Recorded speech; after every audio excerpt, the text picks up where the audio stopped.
Welcome back, everybody, to another episode of Beer Talks. We are at it again. Me, Jonathan, Addie Lane, and Stan. Why don't you guys say hi first, Addie? Hi everyone, welcome back. Stanley? Hey everyone, welcome back. How come you are Jonathan and Adeline, but I'm Stan? I said Stanley on your introduction.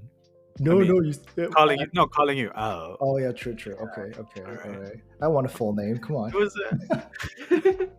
Sorry, I don't have a middle name. If you guys did, I would say your entire full name. But then, identity problem. Anyway, today we are gonna continue our episodes from previously, talking about me. But first, we have our beer of the day, which is the good old classic Molson Canadian.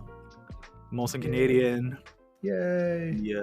the ever so drink of Canada, right? Canada, land of Canada. Land of the free. Wait, no, that's. Guys, look. Oh, Oh my hey. god!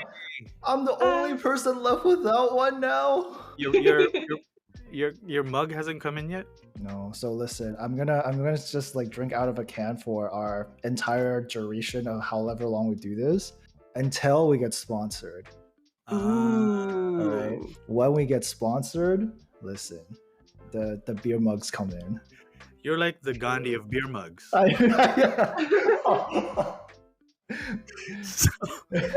So sponsorship is my cause. You know that is so smart because like some beer companies have like special like glasses with their logo on it. So anyone out there listening, right. Send if it any beer over. companies listening, send it over. We would love your like special glasses, like with your logo on it. We would be very happy to drink out of those glasses and your beer. Also, yeah. Shout out to Molson, right? Like Molson, if you're listening, we're not sponsored yet, but if you'd like to sponsor us, we would love to drink more of your beer on more of our episodes. We'd be more than happy to, yeah. We would even have like a segment cut out just to, just put you guys in there. Exactly. Oh. All Addie right. pours her out already. She hasn't even poured hers yet. Hold on. Oh wait, hold on. I got it. Yeah. Jesus. I completely missed the glass. You just spilled her drink.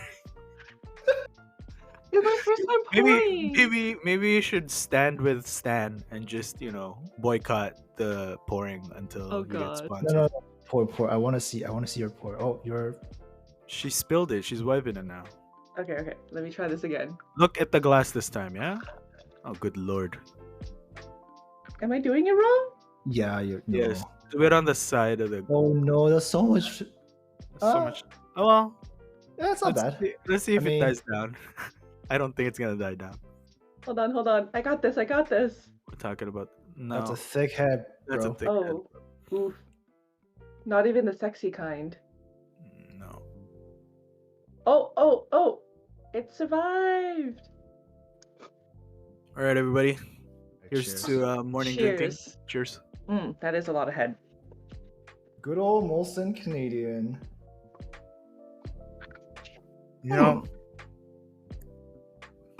I never liked the color of Molson Canadian. Does it look like beer? No, like it reminds me of really like dehydrated, Yeah. You know what I mean? Yeah. Yeah, exactly. This is why you drink it out of a can. Let's not knock on it because it is honestly one of the all-time greats, I think. Iconically Canadian beer. And I'm not even just saying that because we're Canadian. Like, well, maybe there's a big no. bias. We definitely are saying that because we're right. Canadian. Maybe there's a big bias to it. I mean, if I'm not saying this because I'm Canadian, but I think I like this more than Mill Street. Really? Mm-hmm. This is yummy to me. I know. Maybe like a different taste profile. I personally prefer Mill Street, but like if there's like a Molson just at a bar or anything like that, always a safe choice. Right. So like outside of the darker color, I think there's a lot of spark to it. That is just like it's very Molson Canadian. I say that because I have this mini story where I was staying in the Philippines for like about a month and a half, right? And obviously we were drinking there, and all I've had was Filipino beers, and Filipino beers are pretty watered down. I'd like to think pretty light, but like the alcohol percentage in them is pretty high, so it really gets you messed up.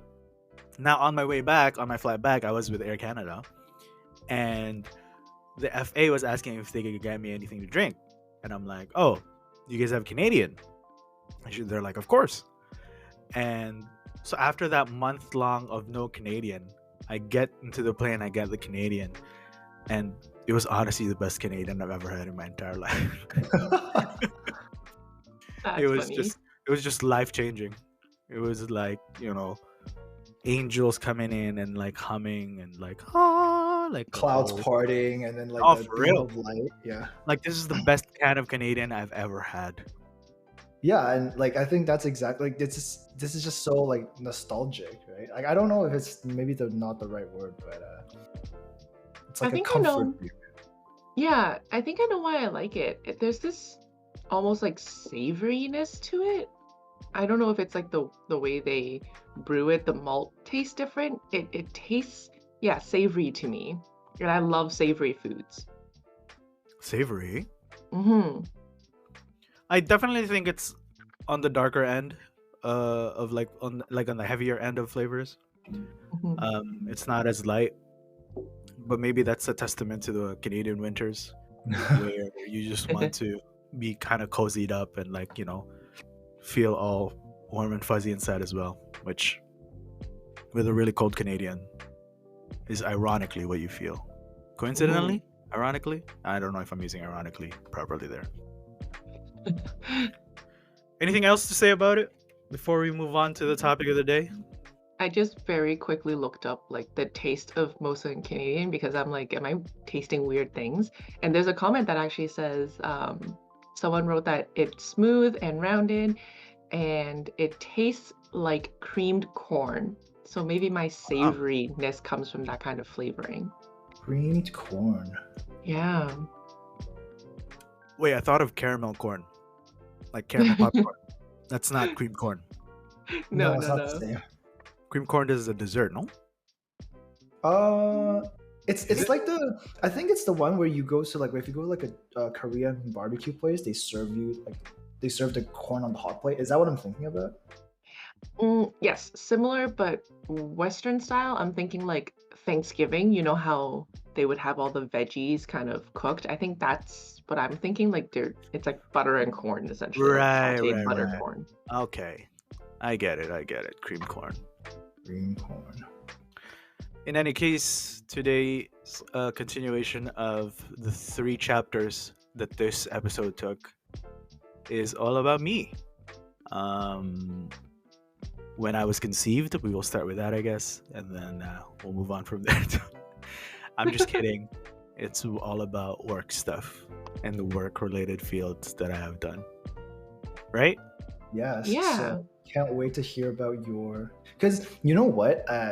Just for again the people listening, because I actually haven't known John a long time, right? And I think John's like a very reserved person where he will kind of like get to know you, but after a while you kind of find out that when you try to get to know him, his answers are all very like vague and like not very specific. And then if you really think about it, you're like, well, I actually don't know that much about John. And you know how I know this? I had someone who told me, every time I ask you an answer, it's always not a real whenever I ask you a question, you always give me a not real answer. Wait, no, that's not true. I give And answers. That is totally true. And so today, I would like to find out more about kind of your more of your career journey and maybe your aspiration and like kind of what you discovered along the way. Right. So just to kind of buffer things out, in high school I was also, well, actually in elementary school I was an honor roll student all the way to maybe like grade 6, No, grade 4. Because after grade 4, I realized that grades don't matter. And so I just kind of not cared. But I was always like the top 3 students in like the entire school for like for our grade. Yeah, for Wow. like grade average and stuff. Um, spelling bees and like science bees and like math quiz bees, all that stuff. Like I participated in all those things, and I You're a did pretty good well. Asian. I did pretty well on those, right? And then we moved to Canada when I was in grade 6. Finished grade 6, and then pretty much I already had the mentality of not giving a hoot. So I just passed classes in high school. Although when people ask me like what mark I got on like a test or whatever, or like an assignment, I always just say that I passed. And I never said anything about like the specifics of it, and that's why people never bothered to ask me what I got. One, because I was ashamed that I was getting like 70s, because again, this is, it's like, man, this is Asians. unheard. Yeah, this is unheard of to get 70s. Like 80s, you're already kind of sad about, but 70s. But I didn't Fail. care. Right, exactly. It's like a fail. Um, so there's a time when I just didn't care in high school. Um, and then we get into the end of it, right? And you're supposed to determine what universities or colleges you have to apply for. And I didn't know what I wanted to do, as apparently is the theme of this group of friends. Um, and I just applied to a bunch of universities and colleges. And I don't know if you guys ever did like a survey for your grade 12 of like a career, like where you lean on. Like it was like it's almost like a Yeah. personality test, right? Yeah. Yeah, Mhm. I did that. You remember, right? Yeah. Yep. And I will never forget what I got. I got special effects technician. No way. That's so That's specific. I was gonna say, that's so specific. I know, and I'm like, oh wow, this is great. Like I get it, like I want to get into it. Like I like explosions. I like I like visual effects. I mean, now doing movies and stuff, or like producing videos. In hindsight, anyway, yeah, but I never got into it, and then I just applied to a bunch, and then I got accepted for like an engineering program at Ryerson. I got accepted for hospitality and tourism at Humber, and I believe there's another computer something for like UFT, I think, University of Toronto, I think. But then I'm like, you know what? I don't really give a hoot about, I'm not about trying hard, so I didn't. And I just picked like the least maintenance kind of thing, which is college courses. And I'm like, oh, this is only going to take 2 years. So I did hospitality and tourism. I liked food. I liked cooking. I liked drinking. And I liked everything to do with entertaining. And so I went for that, to do that. And when I was doing that, it's a 2-year program. When I was doing that, I was, again, just barely passing everything. I really didn't care. That's when, I mean, college is where you're supposed to find your quote unquote true self, right? Like as an adult. I don't know if you guys ever got that. Nope. I think Really? those are the formative years that we are told we're supposed to figure out the rest of our lives, even though we are only 18 at that point. I distinctly remember being like I also went to a very academic high school. So the teachers were kind of a little too hardcore. So they would be like, you have to be very careful what you choose for your next, college or university, because that's going to decide the rest of your life. So I can absolutely see it's like, oh yeah, you're supposed to figure all your shit out in those years, even though you're just 18. Yeah, right? Which now that we say, it's pretty daunting. It's like, wow, you're Mm-hmm. supposed to figure everything out at 18. Mm-hmm. But I didn't. And that's where that's where I learned about working in the kitchen and restaurants, food and beverage industry. That's where I got all my licenses, like bartending license and the wine pairing stuff that I was telling you about. Um, yeah, and during those times, I think minimum wage then was like $11 something, or maybe 10 something. And the jobs that we could get doing that diploma is in food and beverage. And if you get into fine dining, which was around my school, there was a few fine dining restaurants. that they hire people off of after they graduate. I mean, we were like the starting pay was like 14.50, right, per hour. Like during Wow. those, yeah. And in fine dining, tips are like 200 a night, Yeah. like at the very least, right? Can you imagine at age of 18, 200 a night for like 3 days of work, let's say, 600 a week on top of the 2 weeks pay that you would get for like the 14.50, right? So I'm like, That's really attractive. yeah.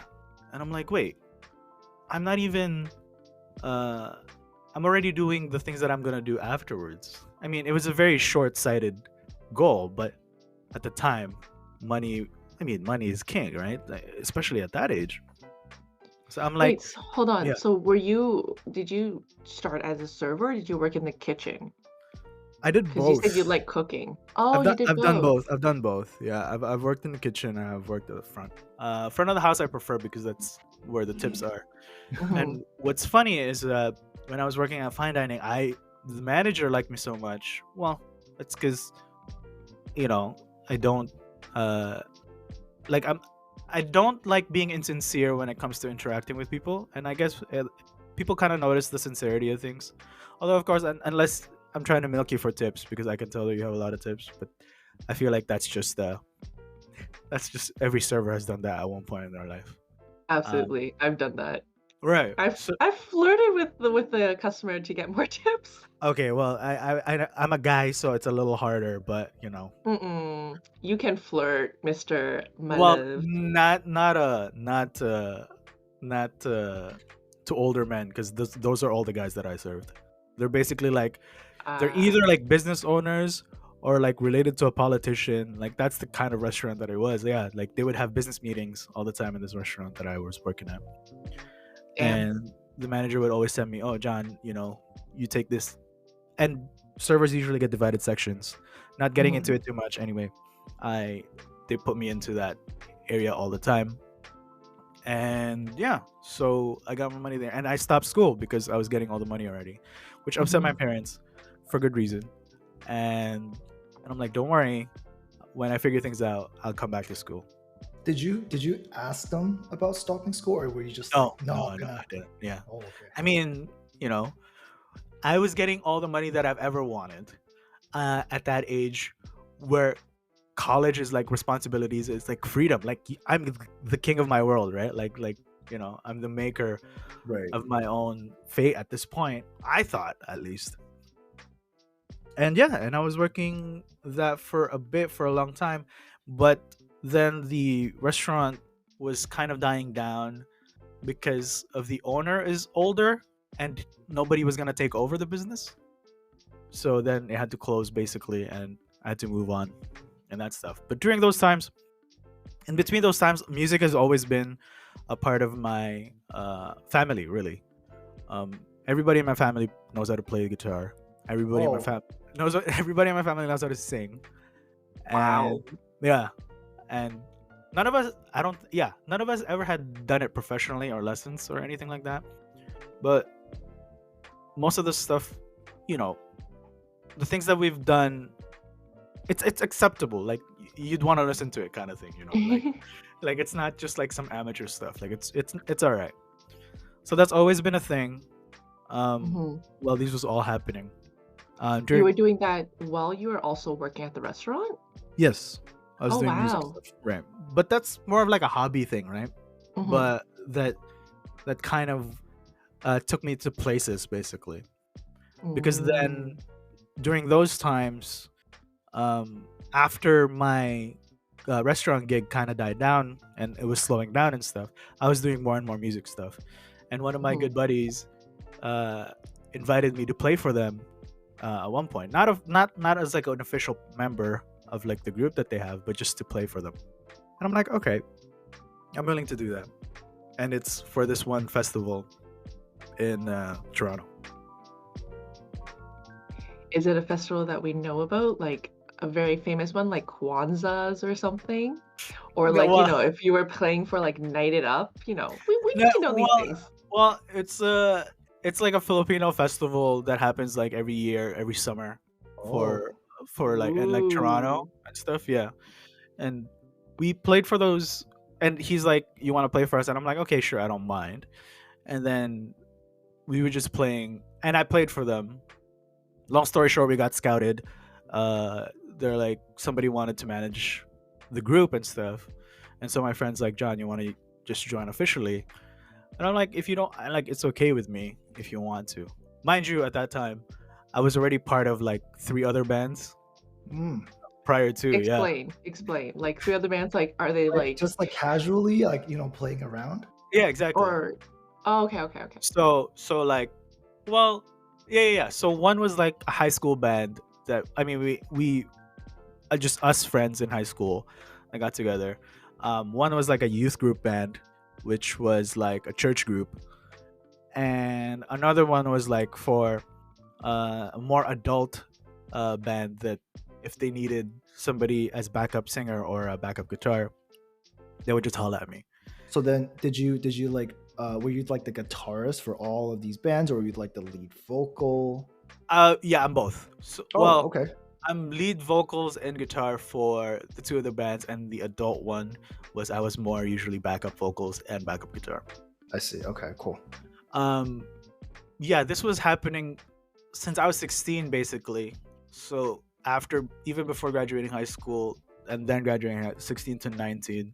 Wow. Okay. 19 we got scouted, we got signed, Wow. and So then sorry. yeah. So when you got scouted, like, did the person ask you to be like, hey, and join the band as a like? Did you continue being your guitarist, lead vocal position? Right. So when you get scouted, there's a few things that you got to confirm first. One, who's scouting you, and Right. like, are they legit, kind of stuff. Right. And 2, yeah, what are the positions? What's gonna happen, right? Are things gonna be moved around and stuff?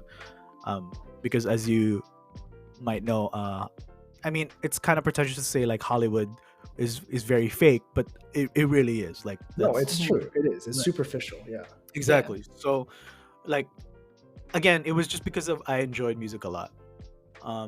Anyway, we didn't last long with this the first person that scouted us, because things were a little sketchy, and he really tried to change my identity personally to be more to cater to more people, to a wider audience. You know what I mean? Like, kind of Yeah. like how in K-pop industry they kind of just have a factory for all these artists. Yeah, they Yeah. tell you exactly what you're supposed to look like, how you're supposed to act, So I can only imagine that's probably what they were trying to do. It's like, okay, you can't be cool John, you have to be lovable Sexy John. John. Right. Yes, sexy John. I'll never forget, we were rehearsing one time, and usually when I play guitar, I stand with both of my legs like together, and I just play the guitar, and I'm just going like left and right, left and right. And this manager guy, like, we were rehearsing, he comes up to me, puts his like hand like in between my like knees, and just like started like tapping left and right so that I would open my legs and do like a power stance thing, which is like a more rocker thing to do. And I was That's just really weird. yeah, and I was so weirded out by it, and I was so put off by it. And I mean, luckily we didn't last very long. There was contracts provided for us as well. We Mhm. signed it, I believe, for like 6 months, I think.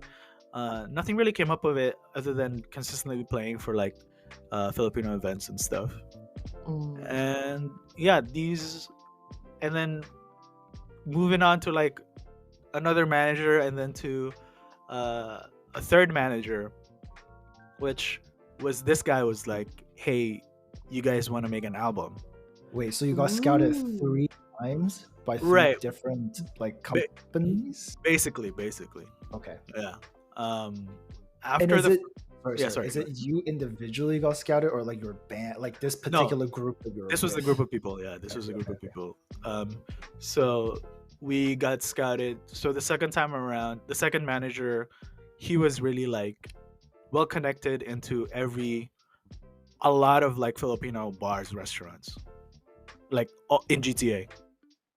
So we played in a lot of those venues. And after, so that's when I experienced basically like, like that kind of crowd of people. And it was it was very weird because again, I'm the youngest also of this group of people, and Mm. in every scene that I've been, I'm usually always the youngest. Um, Did you have and groupies? I wouldn't say they're groupies, but we definitely had followers. Ooh. People who were who knew of us. Mm. But yeah, so we did a bunch of those for the second manager. Third manager was like, "Hey, do you want to record an album?" And we're like, "All right." I mean, why not? Like, how can you say no? Yeah, I And feel like that's like a great achievement. Like a lot of artists, like their whole point of breaking into industry is they want to not just record singles, they want to have enough songs to record mhm, an album. Like that's like an achievement for the music industry, right? and this was back in the day when it wasn't even like not everybody can just upload things to Spotify. You know, like Mm, iTunes were bigger then. Actually, this was like true. the iPod Minis, iPod Nano days, right? Oh gosh. Yeah, exactly. We're exposing our age by telling them this.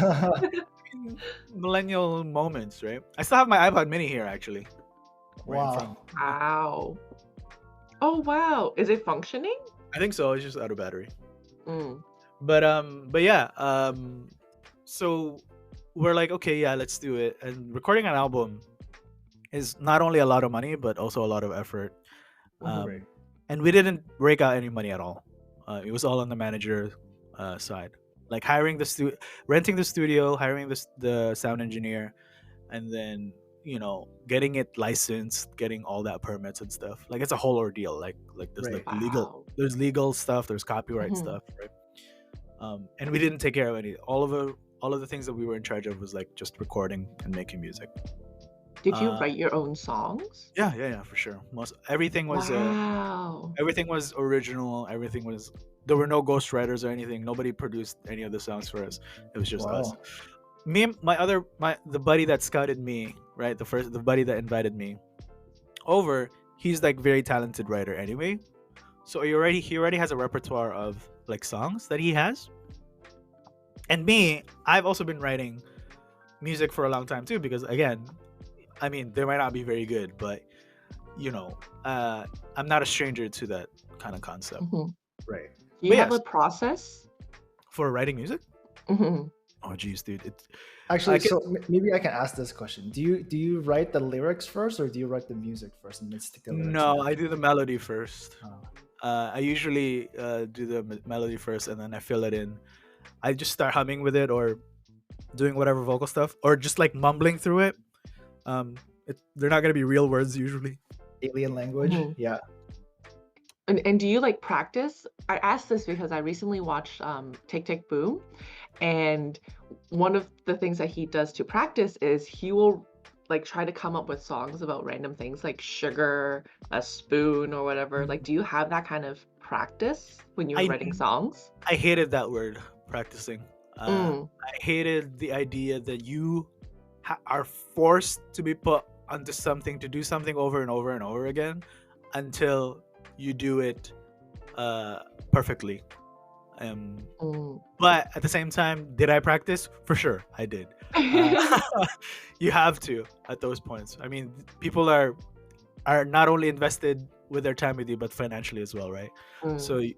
not being able to deliver is obviously gonna suck. There's also many times where we've bombed in stage two. Uh, Oh, it's really? yeah. It's not everything is like, oh yeah, we've done everything perfectly. No, Mhm. like legit, you have failed a set Oh, essentially. wow. Yeah, Wow. yeah. Like people forget the people mess up. It just like the stage just becomes quiet, like in the middle Oh, of performance. no. Yeah, man. Like there's some really crazy moments. Um, People all of a sudden forget the words to the song. Mhm. I mess up the chords or whatever. Mm. Also, for the record, I never took lessons. Any official like vocals or like guitar lessons. Everything So was what like you're saying is you're a natural talent. no, Yes. not not at all. To this day, I don't know. I'm illiterate when it comes to reading notes and stuff.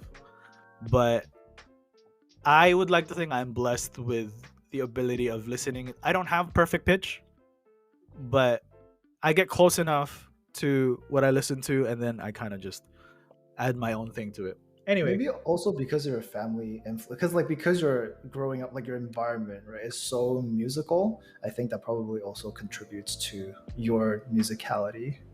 yeah, Hmm. maybe it's in the genes, right? Hmm. Have you ever pitched a song and then have it rejected by your manager? We don't pitch songs. So what we Mm. do usually is the managers will be there when we're rehearsing. So let's say there's Mhm. like a gig coming up, and there's extra time. So when you practice for a gig, so a gig usually is like one set. One set is usually like 5 songs, and to practice for a set, you essentially have to play 5 songs like straight, right? Like including, like it's a whole performance, including like the things that you're gonna say in the middle in transitions of the next song. Like you don't stop. At least that was our style. Um, so we would practice. So let's say it would probably take, I don't know, like 3 months of practice, about twice a week. So, and each rehearsal would be 3 to 4 hours long. And so at the end of it, usually when everything's second nature, when everything's just like, oh yeah, we know what this guy's gonna say at this say, like he would say a joke and it's literally the same joke like all throughout the rehearsals, right? And you just, you smile at it because, oh my, not because it's funny, but because you've heard it too many times. You're expecting the laugh. Exactly. And then you just move on, and yeah, and then you do that for a while, and basically afterwards, during these times, some of the members are still kind of doing like real life stuff. I mean, justifiably so, because even though we were getting some money out of it, it's not a lot of money at all. Mm. I was very much there not because of the money, but because I liked music, and I like making music, and I like playing music, and I like performing. Like, Mm. yeah, it wasn't because there was any financial perks to it. Right. But at this time, this is what you did full time. Yeah, pretty much full time. But yeah, fast forward, that's like a large chunk of my life. During those times too, I ended up working for retail stuff. I worked for Dollarama as well as Danye, the leather jacket place, and I was doing that for a while I was doing music stuff. And then basically my niece came, and at this point the music stuff has really died down. We have finished our contract with the third manager, with like our most successful manager, and things have really died down. And so my niece came, and I was like, man, it was life changing for me, that I thought, if this kid asks me, hey Tito, what do you do for a living, I need to say something more than just retail. No offense to the people who work in retail, for sure, right? Like, a job's a job. But I wanted to do something more to make this kid proud, basically. I don't know why. I don't think there's a honest reason why that thought came to be, but that was like legit like a kick in the chest for me, that I just wanted to make this kid proud. So thinking back, I'm like, maybe I should go back to school. I thought maybe I should actually finish a degree, I thought. And that's what I did. I went back to school for marketing and advertising, and after that, as I touched on a previous episode, I did the 2-year program in like 6 months, 8 months, because basically I just wanted to get it done. And during these times, I met a really good friend at my retail job, and he was a videographer. He finished film and videography, and he was always coming to me about advice about like handling clients and stuff, because some people can be very difficult, which I'm sure both of you are very aware of. Yes. Yeah. So he was more like the technical side. He was really great with videos, but then it was more like the client management, I guess, that he came to Human you for. resources, I guess. Yeah. Yeah. People management, yeah. And he would be asking me, he's like, this person's being difficult. What should I do? And working at, I think the amount of people that I've interacted with throughout everything that I've done has really broadened my perspective into my insights into how people work essentially, and what they want to hear and what they don't want to hear, and how to interact with them. And I think that helped me a healthy amount. And I always give him advice. And then we got into talking about starting our own business, or just why don't we just do this video production thing together? And at that time, I wasn't in school yet. This was uh, beforehand, and I said, well, I don't really have any credentials or legitimate on paper things, because for for an official business to do, if proof is on the pudding, right? Like they see the credentials and they see the things that you've done, and if they don't like what they see, usually they're not gonna like you. So I'm like, let me do something relevant, and do school and see things from there. And that's why I went back to school as well. And So then this kind of like happened in conjunction where your friend asked you to start a business together, and then you were thinking of going back to school. So you just chose something relevant to that precisely, specific business. precisely, yeah. Okay. And marketing and advertising was it, because we make content there too. There's a business side of it as well, and yeah, and I finished that as soon as I graduated. We quit the retail job together, and we're like, all right, let's get things going and let's get things official. And we're so gung ho about it, and we're like, yeah, let's sign all the papers, get the like the banking information for the business, like just bring it all to fruition, kind of thing, right? Right. And then we're like, yeah, heck yeah, we're doing it. We're finally doing it. Like, invest the small amount of money that we have as capital for the business, right? Mhm. So like, this guy is legit like a business partner. And then COVID hit. Oh, so this was right before COVID. Yeah, this was end of 2019. Wow. Oh, That's a wow. really unfortunate timing over there. Yeah. End of 2019. And then so what happened to I assume that not that I'm expecting us to go international or whatever, but for people who are listening, so Toronto, we got hit with one of, I think, the worst COVID lockdown regimens, Protocols, yep. protocols in the world. Like, we were, like, our city was on restrictive lockdown for, I think, 7-ish months at that Mhm. time, and this meant that lots of businesses could not operate, lots of restaurants couldn't open, and then so for someone, I imagine for someone in videography, you guys can't use your studio space. I don't even think you can meet clients outside at this Right, point. exactly. Yeah. Right. So we had all these bookings, right, for the year, and it was all canceled. Right. And it was just a struggle bus Right. afterwards. And it was like, we were really eking out like clients. So my buddy started off of doing wedding videographies and stuff, and we don't want to do wedding videographies anymore, because for the videographers out there who do weddings and photographers, they know that it Mhm. gets really stale, and the money is there for sure, but if you honestly are a creative person, it's like a prison. Really? I'm putting it on a very bad light, but understand that if you're somebody who always wants to create something, and you're just producing the same thing over and over and over again, right? That's torture, I think. Yes. I think in all of our industries we kind of have that. It's like when I previously joked about being a real estate lawyer, it's like not a real lawyer. It's like you doing wedding videos. It's like that's not where the creativity for videographers are. It's like it's where your creativity goes to die. Right, and I mean, sure, the money is there, and Mhm. that's enough an incentive to keep you going for a bit, right? Mhm. But yeah, we had to go back to that, actually. Mm.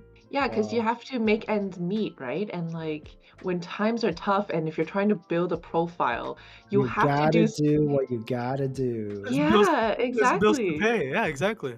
Mhm. Yeah, so we were doing backyard weddings, man, and this wasn't even legal. We were still on Right. lockdown. Yeah, like this was Oh, like right. you are only allowed to have like 10 people in the household, and they all have to live in the house, in the same house, right? Like Exactly. you're not allowed to have anybody. And Hmm. we had to basically sneak in. Oh, okay, making it sound more dramatic, but we were legit like in the backyard doing weddings and stuff, like shooting weddings. Wow. Can I just say that's the most like wholesome and heartwarming illegal activity you could do? I know, right? In front of a lawyer. Watch out, Yeah. there's a criminal in your group. Yeah, yeah, exactly. So Wow. yeah, so that's what we ended up doing. Beforehand, we were producing content for like businesses and like making commercials and ads for them, essentially like Mhm. video content. And the Oh, kick. any listeners that are out there, if you ever find his stuff, because I saw it and I thought your ads and your promo videos, I think you did one for a restaurant and I looked it up. It looks so legit, so cool. Like it's not that like stale, I don't know, like Yeah, McDonald's, Red Lobster commercials you see in between like basketball games. Like you did some pretty good work. Like I really thought it was really cool. I like how it's not so run of the mill stuff that you're like, oh, here's some food, here's a shot. We kind of tend to create a story for it as well, like the transitions between shots. Hmm. Like You didn't honestly, have those like slow-mo throw the ingredients into the pot. exactly, like the Like, water just splashing and like the vegetables yeah. falling. Yeah. I mean, those shots are cool to do, to make as a Mhm. creator, but everybody has seen it. So, yeah, and again, this is all props to my business partner because he honestly is the brains when it comes to this stuff. I'm more on like the like super backup low end of things where Okay. if he needs No, to. you contributed probably just as much to the business, right?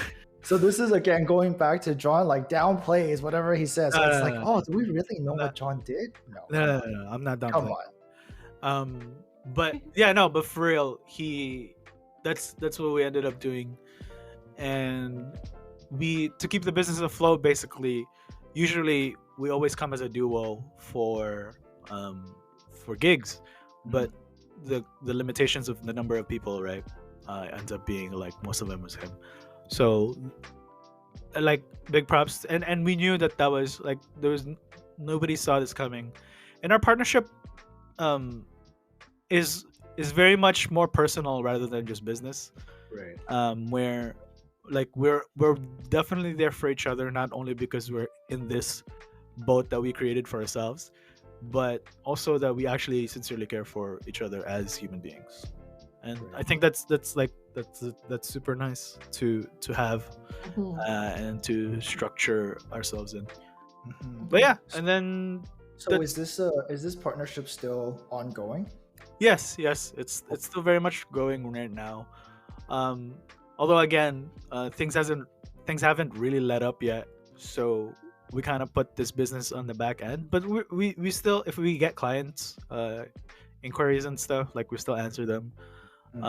But still on the back end, we're kind of trying to do a more stable financial gigs, like on our own, essentially.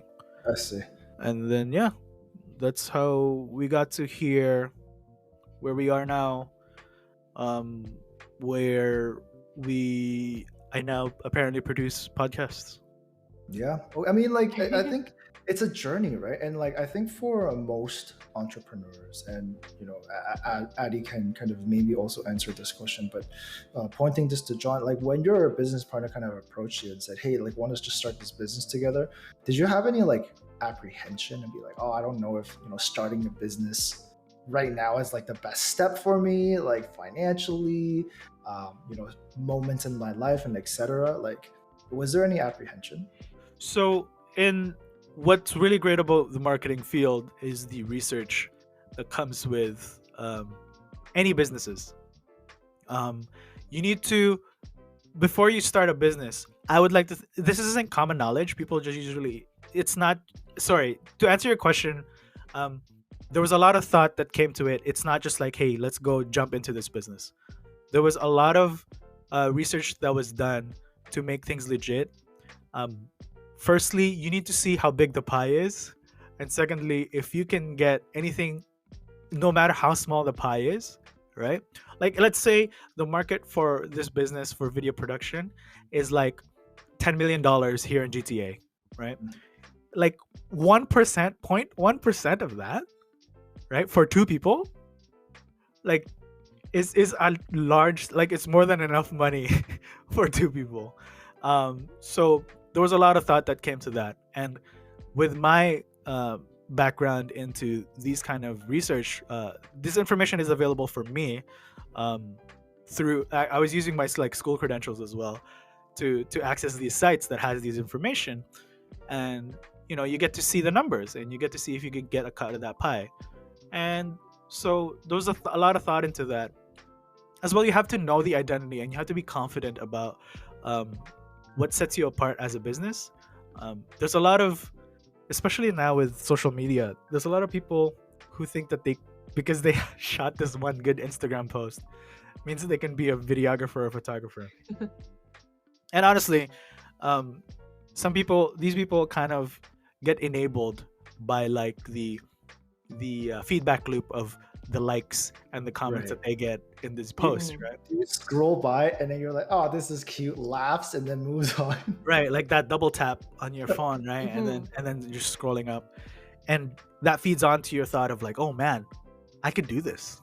I Like, could do this full time. exactly, I could do this full Yeah. time. I like taking pictures. I like making videos. I like doing the talks, the tiki Yeah. talkies, right? TikTokers. Like I can make this work.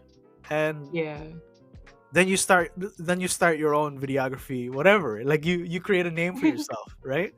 And I mean, props to them for dipping their toes into that stuff, but I feel like the information that they have backing this a drive that's going for them isn't enough to fuel them in the long term Mhm. to see like the long end to where they're gonna go.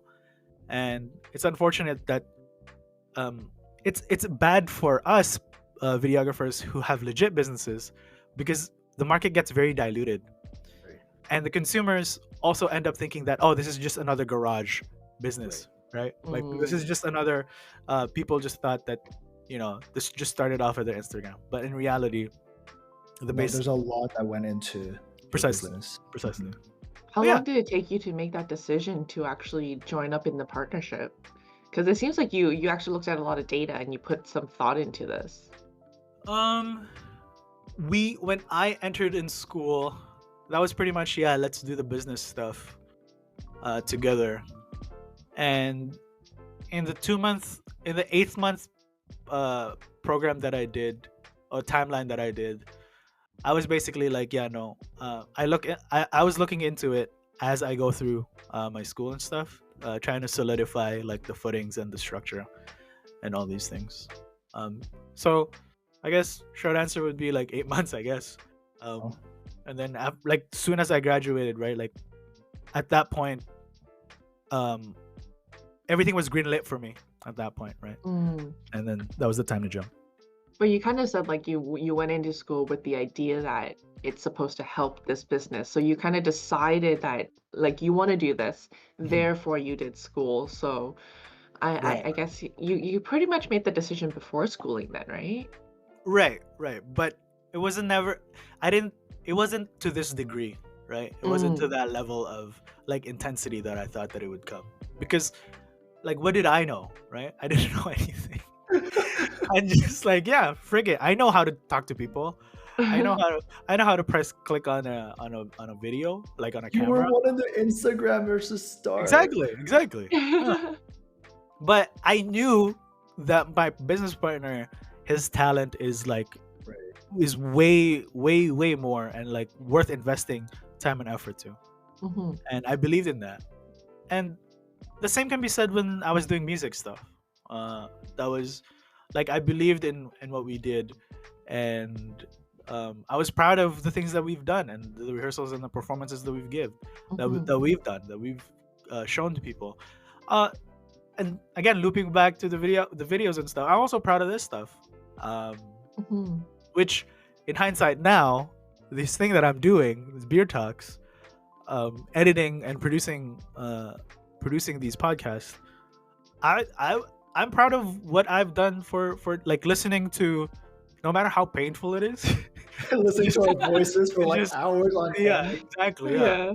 For I was actually having a discussion with my friend last night, and I brought it up, and she's like, she knows the labor pains of producing media content essentially, and I told to her that I'm like, when we started this podcast, I thought tops producing this would probably take 2 hours tops at least, and I'm like, you know what, I can take 2 hours of the day, no problem, just sitting in front of the computer, like 2 hours legit of like no distractions, like 2 monitors both just dedicated into editing. Mhm. 2 hours.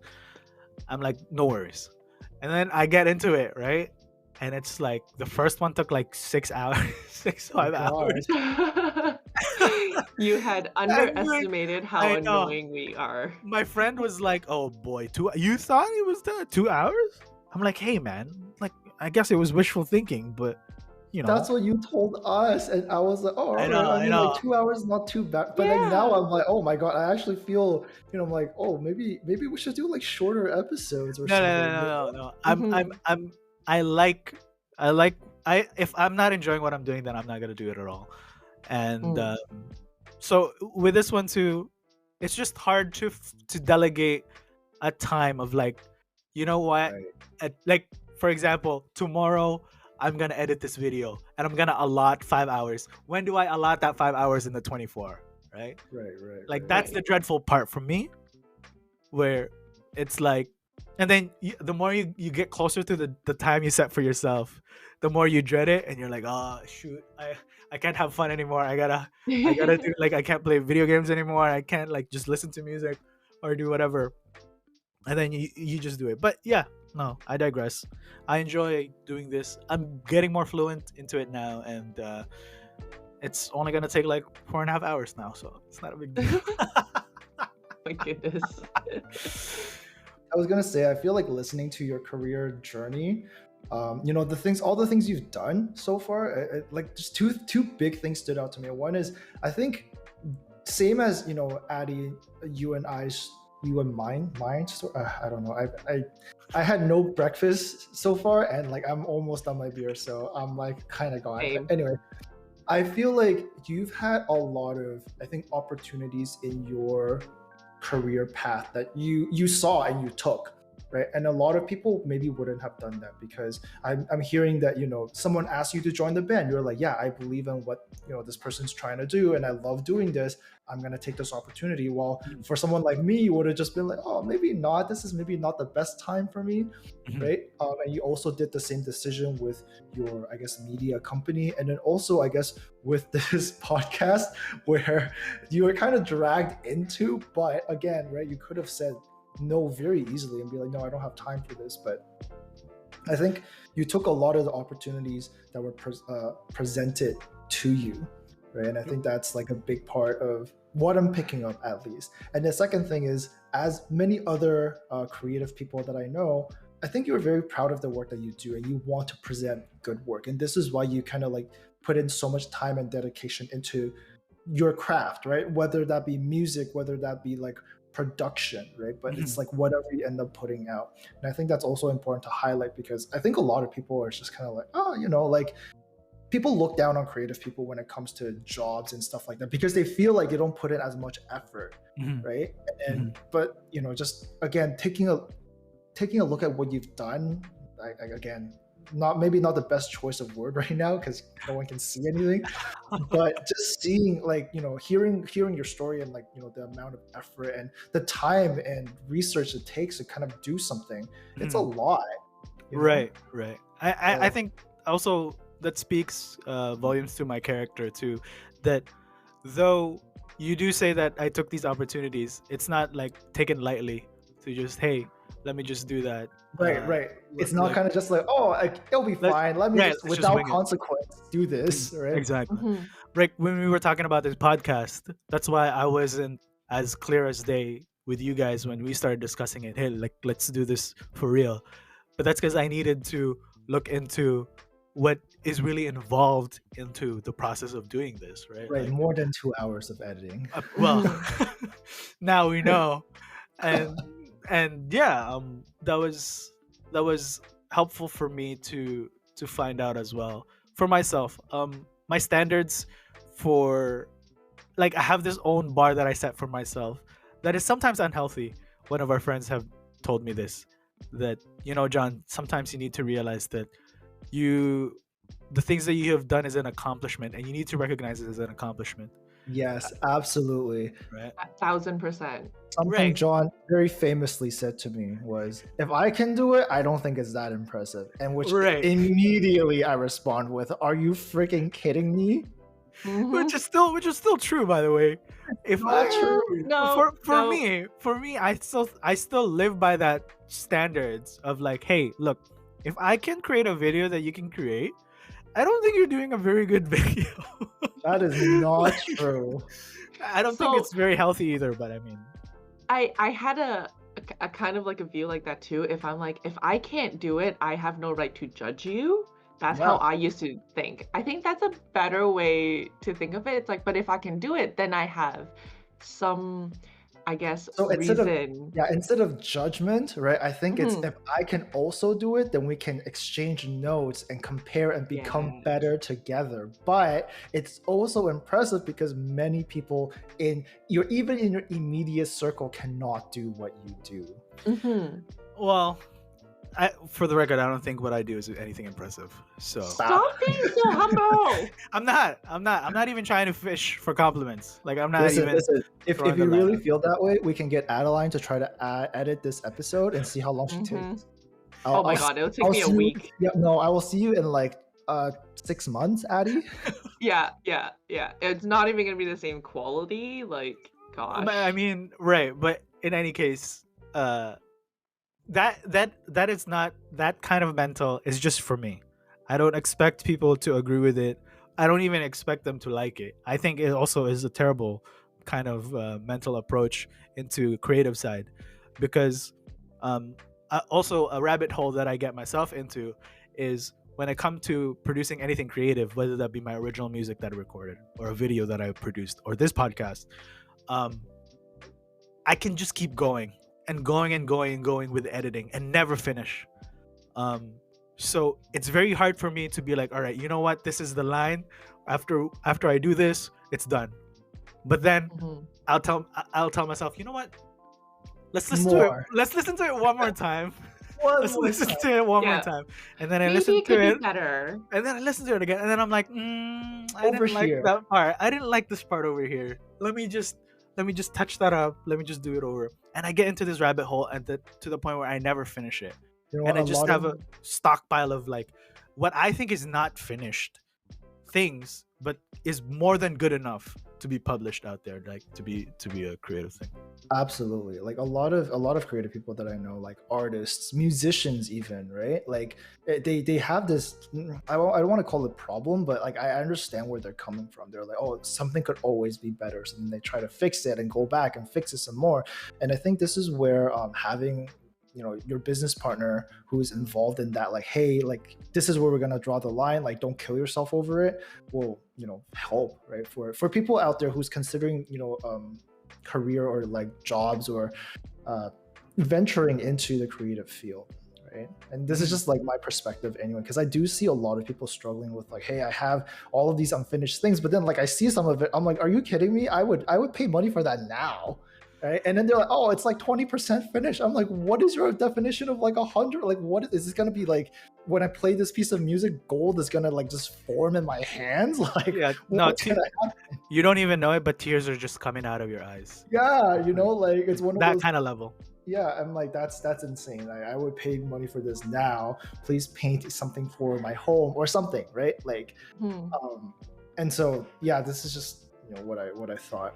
For at least with John, right? Lots of times he comes to us, oh yeah, I have a bunch of unfinished stuff on my computer, and in my head I'm like, no, you can probably publish that like now.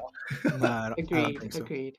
I think that's the thing too. Like I feel like listening to John, your story, it's nice to get an inside perspective of what it's like to have a creative career.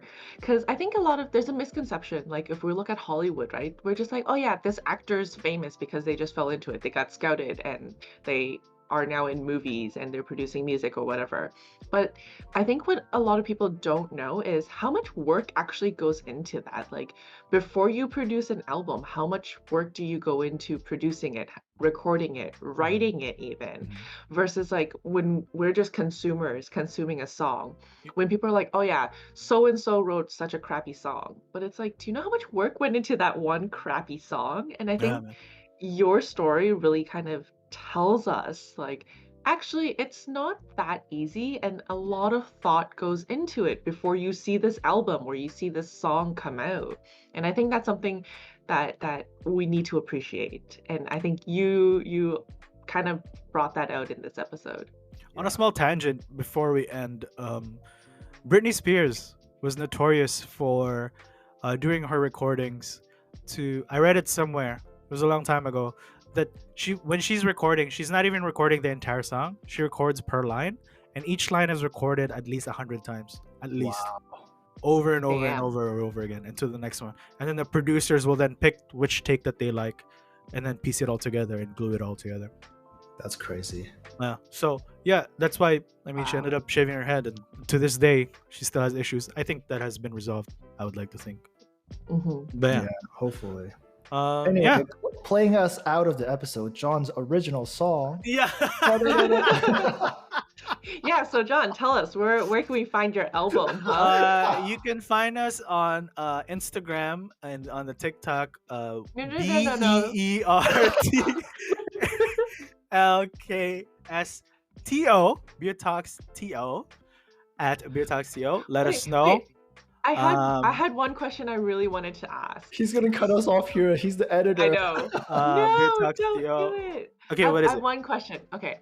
So I always get, because I'm a lawyer, I always get asked, oh, is your life like Suits? So I want to ask you, since you've worked in the food industry and you've worked in the kitchen, is the kitchen like Hell's Kitchen? No, no. Gordon Ramsay is a terrible, I mean, it's a character that he plays, but if you have a chef that's like that, you could sue that chef, because not only are you doing emotional damage Sorry. yeah, that's right, Emotional damage. emotional damage. Yeah, that meme. Yeah, if you like, that's not a workplace environment thing. Can you put him on any other scene that is like high pressure and you just start swearing at people? It's all for TV. Like, he's actually Precisely. yeah, That's like, what I'm saying. It's a he's a character. really nice person in real life. It's I a believe. character. A really well functioning kitchen is actually very quiet, because everybody knows what they're doing. Yeah, I thought Adeline's question was, is your life like the Jonas Brothers? Ooh, Well, that was my other question. I'm like, did you let the fame you're get right. to your head? we only have so much time of the day. We can't get into that, unfortunately. So next week we're finally done everybody's work fields area. And we start talking about John's life as a Jonas brother. Yeah, I guess that's the preview for the next episode. So tune out. Wow. Tune in Next time. Addy, CLS us, and then Yes. Comment, like, and subscribe. And in case you didn't catch it earlier, we do have an Instagram and a Tickety Talk. We have a TikTok. Both of those accounts are at Beer Talks TO. So that's BEERTALKSTO. Please like, subscribe, comment. And if you have a beer that you like and you want us to do it on our episode, let us know. Any beer craft breweries out there, any companies want to sponsor us, happy to have you. Happy to use your beer glasses, happy to drink your beer, happy to, give you guys a shout out. So reach out to us. Let us know. Drop us a line. Thank you, everybody. Thanks for listening to my professional life. Hey, man, this was a very enlightening. There's honestly way much more things that I cut out, because, like Stan said, I like to break people's walls, but I like my walls up. So True. thanks for surely. thanks everybody. Thanks for listening. We'll call it a day. Cheers, everyone. Cheers. Cheers.